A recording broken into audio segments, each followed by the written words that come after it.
늦은 시간이지만 신문 브리핑하고 자려고 방송을 켰습니다. 2017년 6월 28일 수요일입니다. 조선일보 일면입니다.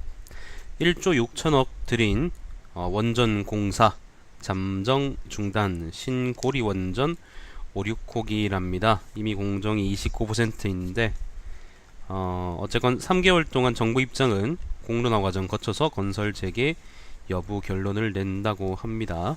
네. 탈핵 기조 관련한 거겠죠. 조선일보는 거기 12개월 좋아하니까 이런 기사를 적는 거고. 자, 이번에는 음주운전 은폐, 청와대는 그래도 고 송영무 국방장관 후보자 이딴 의혹에도 청와대 청문회 간다. 자, 위안부 합의 지키라면서 일본 총영사는 매춘 양파 뭐하니? 갑자기. 자, 일본 총영사는 매춘부 망언 넘어갈게요. 자, 새 법무장관 후보의 박상기 교수, 네, 경실련 활동하는 분이라고 하네요. 박상기라는 분은 경실련이 뭐더라? 경제 정의를 실천하는 그런 거였던 것 같은데. 자, 이면입니다. 애들 장난으로 덮어버리는 여교사 성희롱. 대전의 어떤 중학교에서 나온 사건인데요. 네. 그 여교사가 이제 수업하는 와중에 이제 집단으로 10명 정도인가?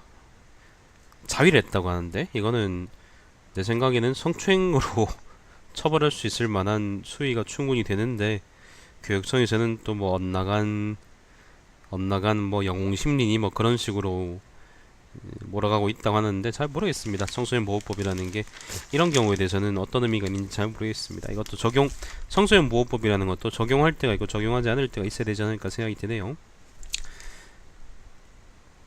자, 공무원 44.6%가 여성, 약사는 여성이 64%. 잘 사네. 3면입니다. 신고리 5,6호기 운명 전문가인 시민 배심원단에 맡긴다. 이것도 넘어가겠습니다. 조선일보 그 사옥 앞에다가 내가 원전 하나 지으면은 내가 인정해줍니다. 자, 사면입니다. 비고시 학자 출신 또 발탁. 박 후보자 첫마디는 검찰개혁. 박상기 법무부 장관 후보자 관련한 이야기입니다. 경실련 활동한다는 분이죠. 참여연대 공동대표 대신했나? 이분은 또 다른 분이구나. 자, 아무튼 인사 이야기 계속 있고요. 오면입니다. 한미연합훈련 기간에 알코올 0.11% 만취운전한 송영무 국방장관 후보자죠. 자, 넘어가고요. 6면입니다. 박승춘 이 만든 장진호 전투비 대통령의 첫 방미 행사 아이러니. 박승춘이라는 사람은 적폐경질 1호 보훈처장이라는데, 보훈처장이야? 보훈처에서 예산 많이 빼먹잖아. 아무튼 근데 일단 넘어갈게요. 기사 내용이 좀 중구난방이라 가지고 빠르게 내용을 파악할 수 있는 그런 기사는 아닌 것 같아요. 자, 넘어갈게요. 그 다음에 8면에는 국제 문제 트럼프 얘기 하나 있는데, 일단 넘어가고요. 이것도 그렇게 크게 의미 있는 기사는 아닌 것 같아서. 10면 박 전 대통령에게 비선 존재 묻자 비참하다 가더라. 검찰 김성우 전 수석 진술 공개. 작년 10월 12일 청와대에서는 무슨 일이? 작년 10월 12일에 이제 박근혜하고 그다음 핵심 수석들이 이제 회의를 했었었는데, 대책회의를 있었는데 그때 나온 얘기라고 하네요. 자, 12면 초중고 600만 명 또 급식 대란 시달리나. 이거는 뭐죠? 조리사 등 급식 담당 학교 비정규직 노조 내일부터 파업. 경북 제주 울산 제외 교육청 도시락 준비 안내 기록. 조리사 같은 분들 학교에서 일하는 이제 비정규직 노동자들이 파업하는 모양인데, 요거에 대해서 조선일보가 씨발 이것도 애들한테 급식 대란이니 이런 식으로 되게 자극적인 얘기를 해놓는데, 당연히 이거는 감수해야 될 겁니다. 그 사람들도 먹고 살아야겠죠, 그죠? 비정규직이라고 쌍값에 부려 처먹고 돈도 제대로 안 주고 그러면서 씨발놈들이 아무튼 그렇습니다. 파업이라는 건 어쨌건 이 사람들의 권리인 거고 거기에 대해서 좀 감수할 필요가 있어요. 조선일보에서 급식대란 운운하는데 난 조선일보의 논조가 굉장히 마음에 안 드는 겁니다. 13회입니다. 김상곤 교육부 장관 후보자죠. 가장 급한 교육 정책은 3대 무상복지다. 3대 무상복지라는 것은 누리과정하고 고교 무상교육, 그 다음에 등록금 부담 완화, 요렇게 세 가지라고 하네요. 자, 친노동정부 출범했는데 민노총 왜 총파업 강행할까? 그래서 요렇게 제목을 달아놓고 세 가지 달아놨어요. 첫 번째는 정권 초에 최대한 받아내려고, 두 번째 현 집행부 대화보다 투쟁 중시, 세 번째 일부에서는 노동 세력 과시 차원 연례 행사. 조선일보가 민노총 싫어하는 건 여러분 다 아시는 사실이고, 그러니까 이 얘기들은 여러분이 귀담아 들을 필요가 나는 없다고 생각합니다. 좀 더 이성적으로 분석하길 바래요. 근데 민노총이 난 지금 총파업하겠다는 게 그렇게 썩 좋은 선택인지는 잘 모르겠어요. 나도 그렇게 좋은 선택이라고 생각하진 않는데, 근데 그렇다고 우리가 조선일보 편 들어줄 필요는 없습니다. 자, 16년입니다. 대기업 들어가려면 면접 과외 나선 직장인들. 이것도 넘어가겠습니다.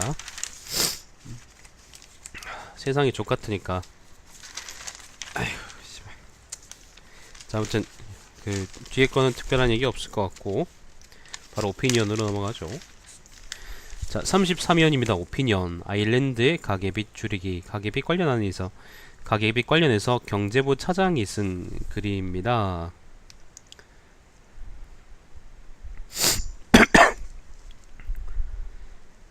정부 부처들이 문재인 대통령 지시에 오는 8월까지 가계부채 종합대책을 만든다고 분주하다. 그런데 가계빚 줄이기를 부동산 금융 규제만으로 충분하다고 보면 곤란하다.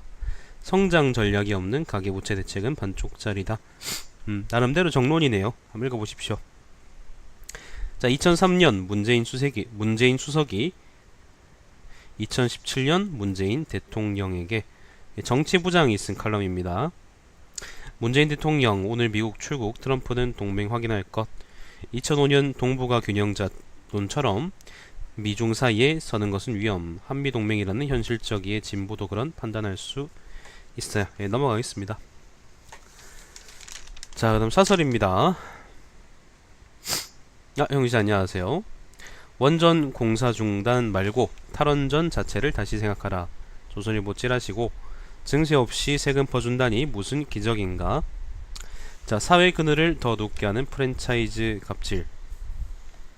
프랜차이즈 갑질이거는 뭐냐면은 정우현이라고 이제 미스터 피자 그룹 회장 새끼 이야기인데, 이게 이제 가맹점주들 대상으로 많이 엿을 먹였다고 하죠.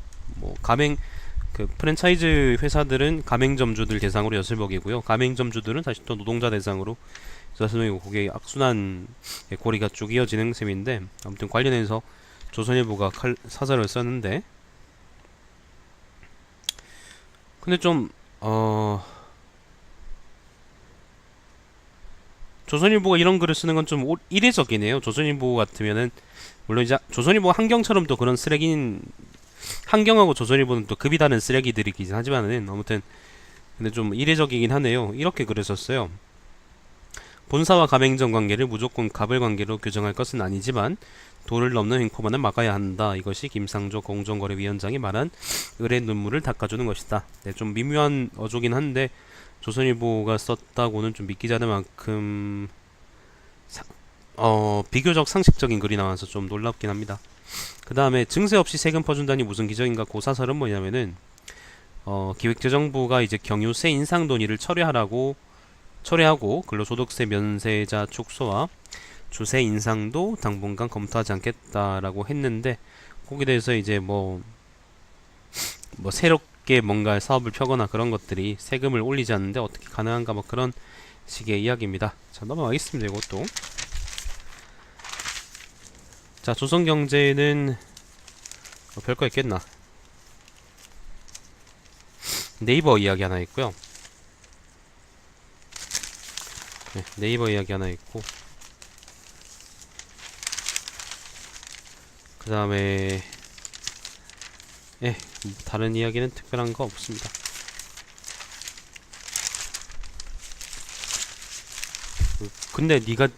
근데 님이 대통령 한다는 거고 이게 무슨 상관입니까? 자, 영상 끊을게요.